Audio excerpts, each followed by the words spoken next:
این اول صبح آفتاب میخواد بزنه بیرون. این ابرا چه شکل قشنگی درست کردن. دوستان سلام. ببینید اول صبح تو پارکینگ داشتم نگاه میکردم از کیوسک نگهبانی، دیدم یه تیکه ابر بزرگ جلو خورشیدو گرفته. خب بعد یه شکل خیلی قشنگی مثل سفینه فضایی درست کرده. باور کن اولش درسیدم گفتم سفینه است، ولی نه، خورشید زیبای ماست که میخواد بیاد بیرون. این تکه ابر بیمرام جلوشو گرفته. برو اونور.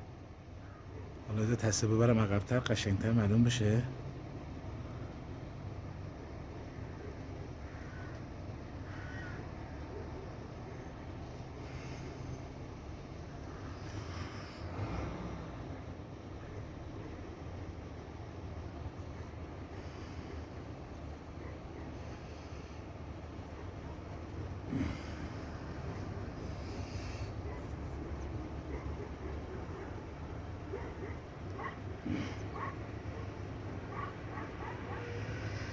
خیلی قشنگه.